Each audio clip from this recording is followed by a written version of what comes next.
What is up, guys? It is Tony here, and today we are doing a quick tour of the M1 Mac studio setup. So I see a lot of people doing tours of their gaming setup with the M1 Mac, either the MacBook, as I have here, or the Mac Mini. And I don't really game like I used to. I usually game on mobile nowadays, because mobile is better than console nowadays, like as good as console, I should say, not better, but as good. So it's like, why wouldn't you? So that being said, I mostly game on mobile, but I do use my PC for gaming for certain games that you can't get on the mobile platform. So I actually will be using this M1 Mac for gaming, along with my Mac Pro in boot camp, which is running an RX 580. So that thing's pretty beastly. But I mainly use my computer, my desktop computer nowadays, for studio work. I do a lot of mixing and mastering, and I do a lot of production nowadays for myself. I'm actually working on my own album right now. So I need my computer to be able to be a studio nowadays. So that being said, this is what I am running right now off of the M1 Mac. So after buying the M1 Mac, I did change a couple pieces of equipment to fit the modern ports.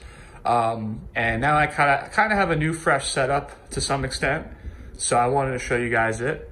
So first off, let's go to the Mac. So here's the M1 Mac. And as you guys know, it has two Thunderbolt 4 ports, which are extremely high power, extremely high data transfer, which allows you to run crazy hubs like this off of it.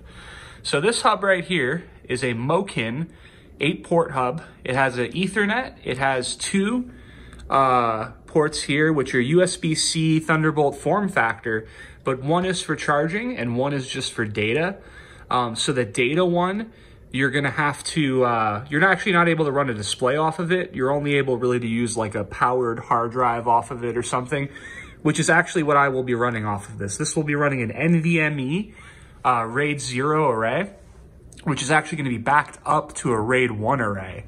So it's going to be a pretty powerful drive setup. And that alone is what's going to make this whole desktop setup make sense. This is a 256 gigabyte, 8 gigabyte RAM, $999 computer running this really nice setup. The reason it's able to do this is because of these high-speed ports. These high-speed ports are going to run 1 terabyte high-speed SSD array. We're talking 3 gigabytes a second or north of that, where it's going to be running a RAID 1 backup that has a terabyte, 2 terabytes of storage, mostly for archiving. And it's also going to be running the display right here at, I believe, 165 hertz. So that's pretty huge. So we are able to game off of this thing. And it can actually run a second USB-C display off of this if I get the adapter, which means that I'd be able to charge this whole setup, power this whole setup, as well as run a second display at, you know, as high of a refresh rate as I want, pretty much. So that being said, I'm going to run one single ultra wide for now, so not really a concern for me. But they even have hubs that have it all built in. They're like 50, 60. And you can actually power two displays, power a USB 3 hub like I'm doing over here. You could do some crazy stuff, Ethernet, DisplayPort. It's amazing what these Thunderbolt ports can do. My grandfather, who used to build computers in the 70s and 80s, says it reminds him of SCSI quite a bit. And he said that at the time he thought SCSI was the future and it didn't really take off. Well, it's taking off now, so pretty cool stuff. So that being said, let's get to the setup. So what is this thing driving? What is this thing driving with all of this I/O? So we are basically driving three instruments if you count the mic. We're driving off of just basic USB, MIDI, this Akai drum pad. We're running this 88 key M Audio keyboard. Same thing off of USB, straight through this hub. Nice little Anchor hub. And as you can see on this Anchor hub, we have 5 devices running right now. One of them is unplugged because it was my old keyboard that I needed to upgrade. So this over here is I believe it's an MX770. I'm gonna have all of the equipment linked down below if you wanna check it out. This is basically like a budget. This is like the cheapest you could spend while still getting good enough quality equipment to record with, and possibly even, you know, if you have the talent, put out a pretty decent popular record. So this is like no compromises budget equipment right here.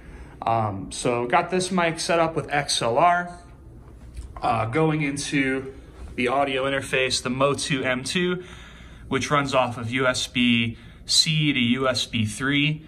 So I don't have to use any USB-C ports. That's very convenient, but it has, like, you know, all of the updated technology, runs with Ableton, Pro Tools. Over here, we just have my headset running off the TRS jack.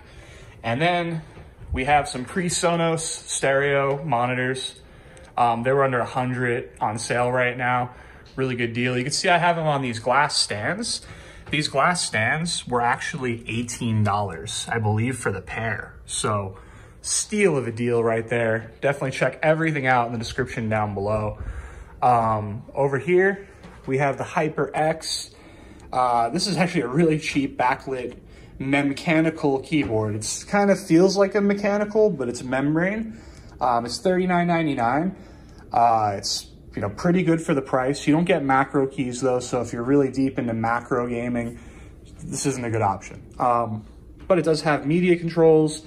It does have volume controls. It does have built-in color switch, which is really good for Mac, since most of the software for Razer doesn't work on Mac. And then over here, we have the new Magic Trackpad 2. Rocking the Magic Trackpad 2, mostly because it is going to save my hands. I just worked a job for a year where I was doing intense manual labor and was destroying my hands. So don't really want to get into another you know, year or two of destroying my hands with a mouse, this decrepit old thing over here.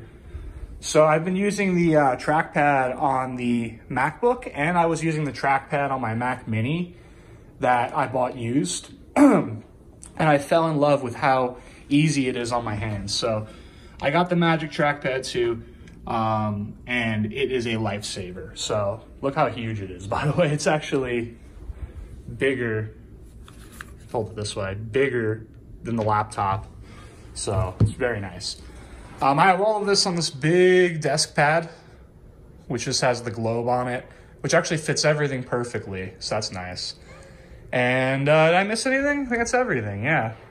Oh, the only thing, I guess, is this stand that the mic's in. Like I said, everything will be in the description down below.